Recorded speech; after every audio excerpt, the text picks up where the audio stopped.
자, 출발하겠습니다. 인간의 폐는 포도송이의 포도알과 같은 수많은 작은 폐포들로 이루어져 있다. 자, 폐포에 대한 얘기 나옵니다. 자, 폐포는 1형 폐포세포와 2형 폐포세포가 얇은 세포층을 이루고 있으며 산소와 이산화탄소의 교환이 효율적으로 이루어지게 한다.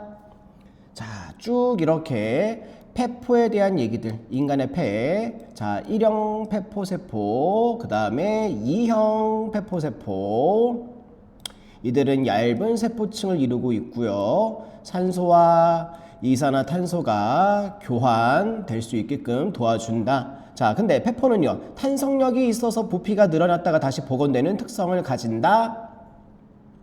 이때 늘어나는 정도를 신전성이라고 하는데, 자, 신전성.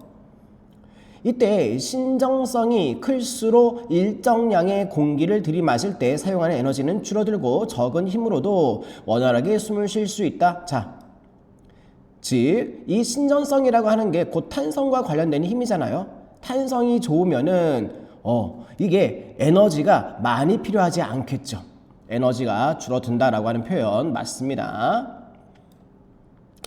자, 그 다음에 폐포의 표면은 얇은 액체층으로 쌓여 있습니다. 폐포의 표면은 얇은 액체층. 자, 이 액체층에는 액체 표면이 스스로 수축해서 가능한 한 작은 면적을 취하려고 하는 힘인 표면 장력이 작용하는데, 자, 표면 장력은 많이 알고 있는 개념이니까 그대로 쭉 머릿속에 넣고 따라가면 되겠죠. 이 힘은 일반적인 분자 간의 인력보다 강한 물 분자 간의 인력 때문에 형성된다. 예. 역시나 우리가 알고 있는 표면 장력의 개념을 설명하고 있습니다.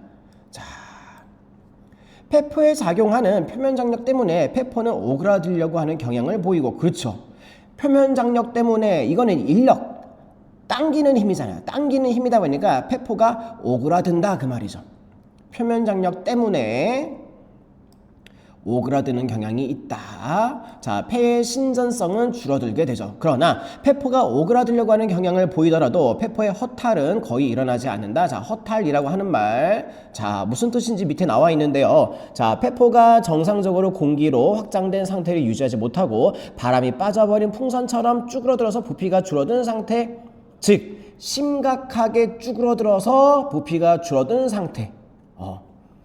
자, 근데 그런 허탈이 일어난다고요? 일어나지 않는다고요. 자, 그 이유는요, 표면 장력에 의해서 발생하는 오그라들려고 하는 그 힘과, 자, 오그라들려고 하는 그 힘과 폐포 내부에 있는 내부의 공기압이 서로 평형을 이루기 때문에 안정된 부피가 유지되기 때문이다. 그쵸? 자, 계속해서 우리 인간의 폐, 그 폐 안에 있는 폐포에 대해서 조금 더 자세하게 설명하고 있는 글이었습니다. 자, 한번 정리해 볼게요. 자, 폐포 1형 폐포세포 있고요. 2형 폐포세포 있고요. 산소와 이산화탄소의 교환을 맡고 있습니다. 자, 이 신전성이 높아지면요, 적은 에너지로도 활동할 수 있다. 자, 그 다음에 표면에는 얇은 액체층이 있는데 이 액체층이 표면 장력이 지금 막 이제 작용하고 있습니다. 이 표면 장력으로 인해서 폐포가 오그라드는 경향이 있다고 하죠. 근데 계속 오그라들기만 하는 것이 아니라 나름대로 그 부피를 유지하고 있는데, 그것은 표면 장력에 의해서 오그라드는 그 힘과 폐포 안에 있는 내부의 그 공기압이 서로 평형을 유지하고 있기 때문이다. 여기까지 같이 보셨습니다. 자, 또 내려가시죠. 자, 시계 하나 나왔네요. 라플라스 법칙이라고. 폐포가 안정된 부피를 유지하기 위해서 앞선 단락에서 얘기했었던 그 표면 장력에 의해서 발생하는 오그라드는 힘과 폐포 내부의 공기압에 대해서 문장으로 서술을 했잖아요. 그걸 이제 수식을 통해서 이제 설명을 하는 거죠. 자, 이때 필요한 공기압을 라플라스 법칙으로 설명할 수 있다. 자, 식을 보니까 P 이꼴, 자, R분의 ET 이렇게 되어 있는데, 자, 그러면은 P, T, R 각각 무엇을 뜻하는지 알아야 되겠죠? 자, 라플라스 법칙에 따르면은 폐포의 안정된 부피를 위해서 필요한 내부의 공기압은 P. 자, 내부의 공기압은 P. 그 다음에 T는요, 표면 장력. 그 다음에 R은 폐포의 반지름. 자, 그러면 이렇게 각각 P, T, R이 무엇인지 요것만 지칭하진 않고 아마 어떤 그 인과관계, 각각의 어떤 역학관계를 설명할 거예요. 즉, 표면 장력이 커질수록 표면 장력이 뭔데요? T,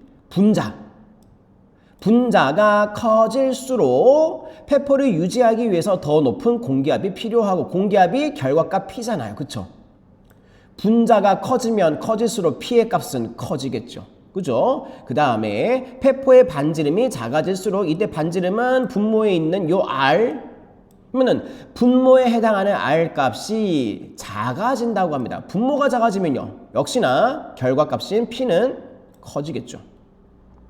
자, 문장으로 다시 한번 봅시다. 페포의 반지름이 작아질수록 더 높은 내부의 공기압 P 값이 커진다. 즉, 페포는 작을수록 반지름이 작을수록 더 쉽게 허탈이 일어날 수 있다. 자, 이거 페포가 작을수록 더 쉽게 허탈이 일어날 수 있다 이 말이요. 갑자기 이게 무슨 말인가 싶죠? 자, 내부의 공기압이 많이 필요하대요. 근데 우리 일상생활을 하고 있는 이 대기압 가운데서 이 폐 내부에 한정없이 아주 큰 공기압을 계속 제공하기가 어렵죠. 네. 그런 상황을 떠올리면 이해할 수 있습니다. 자, 하지만 작은 페포라 하더라도 허탈은 쉽게 일어나지 않습니다. 자, 페포를 이루고 있는 이번에 보니까 1형이 아니고 2형이네요. 2형 페포 세포가 계면활성제를 분비해서 계면활성제를 분비해서 물분자 사이의 인력을 방해하기 때문이다. 자, 계면활성제가 H2O의 인력을 방해한대요. 그럼 표면 장력이 약해지겠죠. 자, 그 서술이 바로 이어집니다. 특히 페포가 작아질수록 계면활성제의 농도가 더 높아져서 표면 장력은 더 많이 줄어든다. 자, 페포가 더 작아질수록 계면활성제의 농도가 더 높아진다고 하네요. 근데 계면활성제가 더 많아지게 되면은 표면 장력은 줄어들겠죠. 자, 만약에 계면활성제가 부족해지면은 작은 페포의 허탈이 촉진돼서 호흡 기능이 떨어지는 문제가 발생한다. 예, 여기까지입니다. 자, 수식 부분부터 다시 한번 정리해 드릴게요. 자, 라플라스 법칙이었습니다. P 이꼴 R분의 2T. 자, 근데 P는 공기압, T는 표면 장력, 그 다음에 R은 페포 반지름이요. 자, 그래서 표면 장력이 커진다라는 얘기는 표면 장력이 T잖아요. 분자가 커지면 이 수식의 결과에 해당하는 P값, 즉 공기압은 더 높아질 수밖에 없죠. 더 높은 공기압이 필요한 상황이다. 마찬가지로 분모에 해당하는 페포의 반지름, 자, 반지름이 작아진다는 소리는 분모의 값이 작아진다는 소리죠. 그러면은 분모가 작아지면 결과 수치는 역시나 P는 커지겠죠. 더 높은 공기압이 필요한 상황이다. 즉, 표면 장력이 높을수록 반지름이 작을수록 더 높은 공기압이 필요하다. 자, 근데 2형 페포 세포에 있는 계면활성제가 특정한 기능을 한다고 합니다. 자, 물분자의 인력을 방해해요. 자, 근데 표면 장력 자체가 이 물분자의 인력과 관계가 있잖아요. 그래서 이 물분자의 인력이 방해를 받으면요, 표면 장력이 약해진다는 소리겠죠? 예, 이렇게 보시면 되겠습니다. 자, 이제 문제를 같이 한번 볼게요. 자, 1번 문제입니다. 틀린 거 고르는 건데요. 자, 보기 1번 페포의 표면은 얇은 액체층으로 쌓여 있다. 그렇죠. 얇은 액체층으로 쌓여 있다고 본문에서 우리는 보았습니다. 자, 그다음에 선지 2번. 자, 페포는 탄력성이 있어서 부피가 늘어났다가 보호낼 수 있다. 자, 지문에서는 이거를 신전성이 있다라고 얘기했었죠. 자, 역시나 맞는 설명입니다. 선지 3번 페포의 반지름이 작을수록 계면활성제 농도가 높아진다. 예, 이것도 역시나 우리가 지문의 하단에서 확인했습니다. 선지 4번이요. 페포에 작용하는 표면 장력은 물분자 사이의 인력을 방해한다. 표면 장력 자체가 물분자 사이의 인력 때문에 생기는 거잖아요. 자, 방해라고 하는 말 틀렸죠. 자, 요게 틀린 선지 정답은 4번. 자, 5번 선지 마저 봅시다. 페포의 1형 페포세포와 2형 페포세포는 얇은 세포층을 이룬다. 역시나 이 서술도 있었습니다. 자, 여기 이쯤에 있었죠? 얇은 세포층을 이루고 있다. 두 번째 줄에. 그죠? 자, 2번 문제 보시죠. 자, 서술형 문제인 것 같은데, 자, 밑줄 친 기억. 기억과 관련해서 떠올린 질문에 적절한 답을 서술해라. 자, 밑줄 친 기억 한번 봅시다. 기억. 마지막 단락에 나와 있는 요거네요. 작은 폐포라 할지라도 허탈은 쉽게 일어나지 않는다. 자, 그 이유는 그 다음에 나오죠. 폐포를 이루고 있는 E형 폐포 세포가 계면 활성제를 분비해서 물 분자 사이의 인력을 방해하기 때문이다. 요거 이제 머릿속에 넣으시고 내려올게요.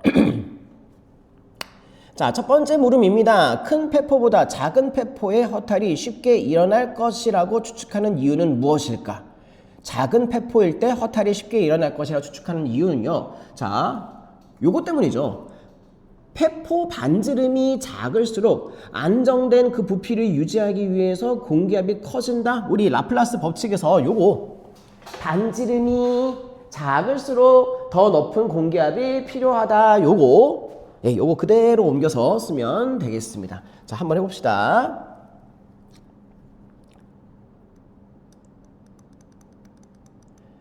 이때 반지름은 폐포의 반지름이겠죠. 폐포의 반지름이 작을수록 더 높은 공기압이 필요하기 때문이다.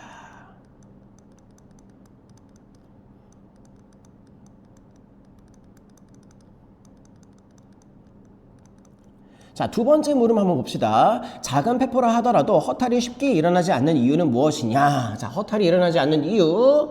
자, 요거죠. E형 폐포 세포가 분비하고 있는 계면 활성제가 폐포의 표면 장력을 줄이기 때문이다. 자, 요렇게 E형 폐포 세포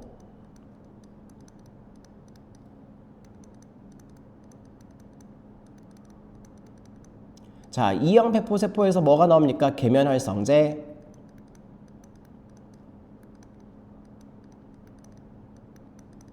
자, 근데 이 계면 활성제가 표면 장력을 줄여주죠.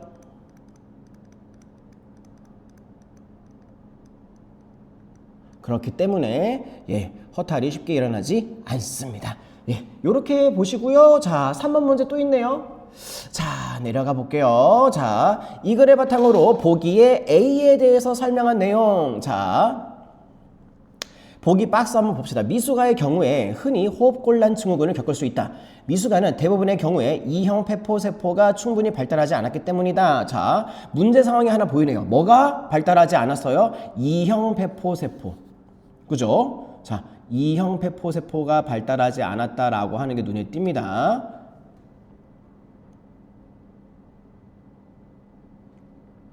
따라서 인공호흡 장치를 통해서 산소와 공기를 일정한 압력으로 폐에 공급하거나 경우에 따라서 인공계면 활성제를 투여한다. 그렇죠. E형 폐포세포에서 계면 활성제가 나와야 표면 장력이 약해져서 뭐지? 내부 공기압이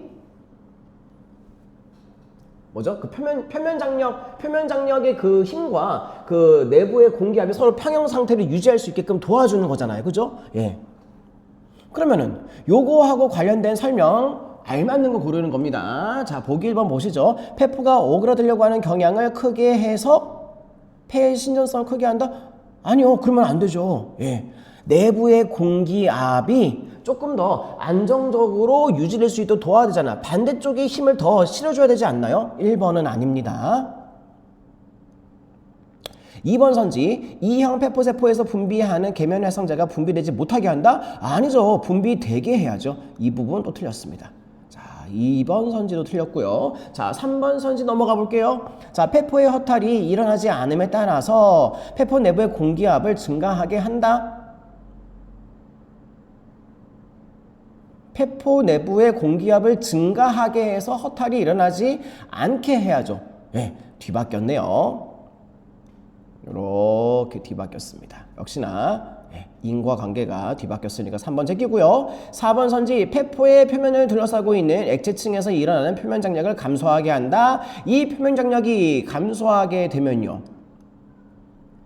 이제 폐의 내부 공기압이 올라가겠죠? 이 설명이 맞는 설명이죠. 예, 정답은 4번. 5번 선지 마저 봅시다. 산소와 공기를 일정한 압력으로 폐에 공급을 해서 내부 공기압이 평형을 이루게 한다. 자, 내부 공기압 관련된 언급을 시도한 건 좋았는데 산소와 공기를 일정한 압력으로 공급하는 이런 방식은 소개되지 않았습니다. 5번 제끼고요. 예, 요렇게 보시면 되겠네요. 자, 요렇게 마무리합시다. 수고하셨습니다.